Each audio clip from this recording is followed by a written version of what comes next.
Hi everyone, I am Abha and you are watching happy mummy blogs. तो आज मैं आपके साथ में शेयर करने वाली हूँ अन्विका का बाथ रूटीन और मैं दिखाऊंगी आपको कि मैं किस तरीके से अपनी बेबी को, जो कि अभी 4 मंथ्स की हो चुकी है लेकिन ये जब का वीडियो है तब वो 2 मंथ्स की थी, उसे मैं किस तरीके से नहलाती हूँ और उसका बाथ रूटीन क्या है। अन्विका को मैंने पहली बार तब नहलाया था जब उसका 1.5 महीने वाला वैक्सीनेशन था। उसके पहले हम उसे स्पॉन्ज बाथ देते थे। ये बेबी हक का बेबी बैथर है जो कि specially new born to 1 year old babies के लिए डिजाइन किया गया है, लेकिन हमने इसका इस्तेमाल तब से शुरू किया जब अन्विका 2 मंथ्स की हो गई थी। बात तब के कंपैरिजन में ये जो बैथर है काफी कंफर्टेबल रहा हमें और काफी यूजफुल भी रहा, स्पेशली न्यू बॉर्न एज का जो बेबी होता है जो कि बैठ नहीं पाता है, जिसका हेड कंट्रोल में नहीं होता है, उसके लिए ये बैथर काफी ज्यादा हेल्पफुल रहेगा। बेबी को मैं बाथरूम में ही नहलाती हूँ और सबसे पहले मैं पानी तैयार कर लेती हूँ। गुनगुना पानी यूज़ करती हूँ और एक मग में पानी निकाल करके अलग रख लेती हूँ। ये काफ़ी काम आता है। एक छोटी कटोरी में मैं पानी रखती हूँ, छोटे बाउल में पानी रखती हूँ। ये RO वाटर है जिससे मैं बेबी का जो माउथ है, गम्स है, वो क्लीन कराती हूँ। ऑल्सो ये है सिलिकॉन ब्रश जो कि न्यूबॉर्न बेबीज़ के लिए ही आता है, लेकिन इसका यूज़ अगर आप 4 मंथ्स के बाद करेंगे तो ज़्यादा अच्छा रहेगा क्योंकि बेबी अपना जो माउथ है वो प्रॉपर ओपन कर पाते हैं। इससे बहुत अच्छे से क्लीन हो जाते हैं बेबी के गम्स। इनफैक्ट जब बेबी की टीथिंग होने शुरू हो जाती है तो टीथ भी आप क्लीन कर सकते हो। ऑल्सो मेरे पास एक ये ब्रश है, ये हेयर ब्रश है न्यूबॉर्न बेबीज़ का, और इससे मैं चीकू को यानी कि अन्विका को शैम्पू के टाइम पे यूज़ करती हूँ। उसके बाल क्लीन करती हूँ और स्कैल्प बहुत अच्छे से क्लीन हो जाती है। ऑल्सो मेरे पास है ये सोप, ये मामाअर्थ का सोप है, काफ़ी अच्छा रहा ये यूज़ करने में। आप चाहो तो ट्राई कर सकते हो। मैंने सीटाफिल भी यूज़ किया, वो भी काफ़ी अच्छा रहा और अभी करंटली मैं मामाअर्थ यूज़ कर रही हूँ। बेबी सोप मुझे बेबी वॉश के कंपैरिजन में ज़्यादा बेटर लगा। ये बेबी की स्किन को ज़्यादा मॉइस्चर दे रहा था। इनफैक्ट बेबी वॉश जो था वो बेबी की स्किन को थोड़ा ड्राई बना रहा था और अन्विका को थोड़ा बबल्स भी आ गए थे। न्यूबॉर्न बेबीज़ की स्किन काफ़ी डेलिकेट होती है, सेंसिटिव होती है और स्किन टू स्किन वाला जो इन्फेक्शन होता है वो बहुत जल्दी ट्रांसफ़र हो जाता है। इसलिए बेबी को जब भी आप नहलाएं तो उसके पहले आप अपने हाथों को अच्छे से वॉश कर लें, क्लीन कर लें। एंड ऑल्सो आपके जो नेल्स है वो बिल्कुल ट्रिम होने चाहिए।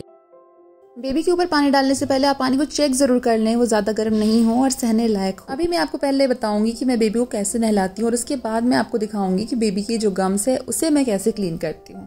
तो सोप को इस तरह से मैं हाथ पे रब कर लेती हूँ। हाथ पे रब करने से सोप काफ़ी सॉफ्ट हो जाता है और जितना हमें नीड होती है सोप की उतना हमारे हाथ पर आ जाता है।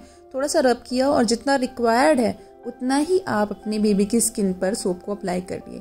पानी डालने की वजह से बेबी की जो स्किन है वो थोड़ी सी सॉफ्ट हो जाती है, स्किन पे नमी आ जाती है और जब आप सोप अप्लाई करते हो तो बहुत ही ईजिली सोप अप्लाई हो जाता है और आप इजीली उसे वॉश भी कर पाते हो।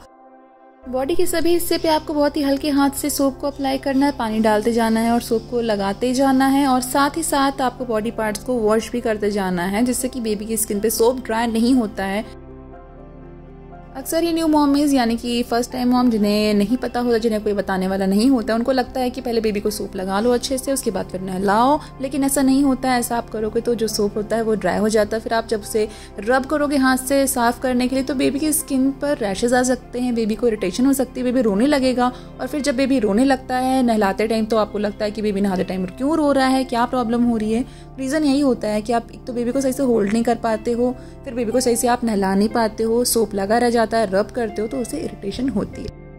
एक और बहुत इंपॉर्टेंट चीज़ है, क्योंकि लास्ट वीडियो मैंने आपको बेबी मसाज यानी कि मालिश का दिखाया था, तो जब भी आप बेबी की मालिश करें तो 25 से 30 मिनट का गैप ज़रूर रखें नहलाने और मालिश के बीच। उससे क्या होता है कि मालिश के टाइम बेबी का जो बॉडी का टेम्परेचर होता है वो थोड़ा सा बढ़ जाता है और नॉर्मल होने में उसे 25 से 30 मिनट का समय लगता है। बेबी सो भी लेता है और बेबी को सुलाया ज़रूर, उससे बच्चा नहाने के टाइम पे चिड़चिड़ नहीं करता है। एंड ऑल्सो अगर आप चाहो तो मालिश के बाद बेबी को एक फीड ज़रूर दे दो। फीड हो जाती है ना तो उसके बाद फिर बेबी बहुत रिलैक्स रहता है।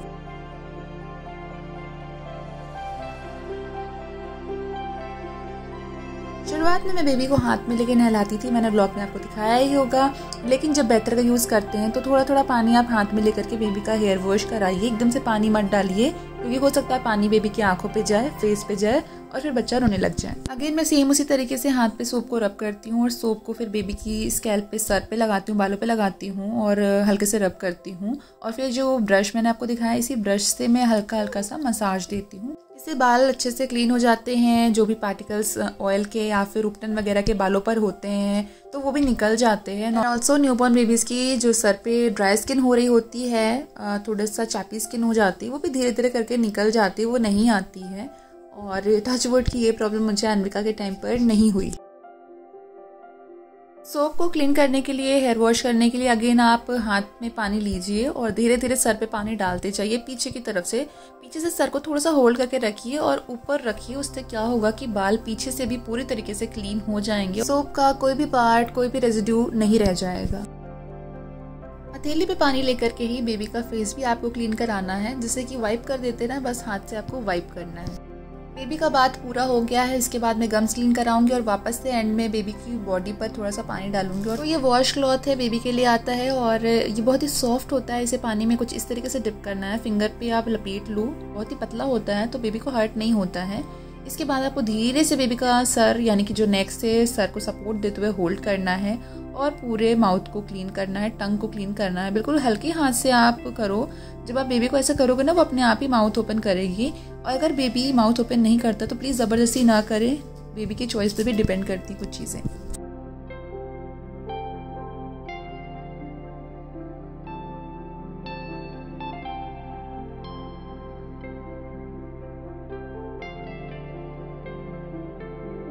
सेम वॉश क्लॉथ से मैं बेबी का फेस, कान के आसपास का हिस्सा और नेक के जो फोल्ड्स होते हैं उससे भी क्लीन करती हूँ। इससे बहुत आसानी से क्लीन हो जाता है। कभी कभी तेल का कुछ बहुत सारा पार्ट या फिर उपटन का पार्ट रह जाता है इन सब एरिया पे, तो कॉटन से या फिर आप इस क्लॉथ से क्लीन कर सकते हैं।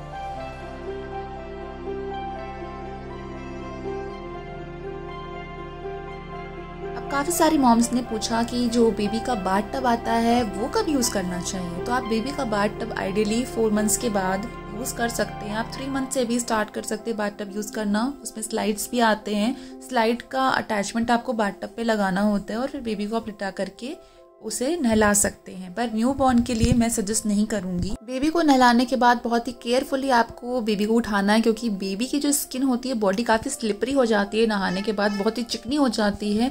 तो अच्छे से पकड़ करके बेबी को सपोर्ट देते हुए उठाइए और फिर टॉवल में रैप कर लीजिए और प्रॉपर तरीके से बेबी की जो स्किन है उसे सोक करिए टॉवल से। सो गाइज, ये तो था अन्विका का बाथ रूटीन। इसी तरीके से बेबी को मैं नहलाती हूँ अभी भी, एंड बहुत जल्दी मैं स्किन केयर रूटीन भी शेयर करूंगी उसका। आई होप आज का ये वीडियो आपको पसंद आया होगा और हेल्पफुल भी लगा होगा।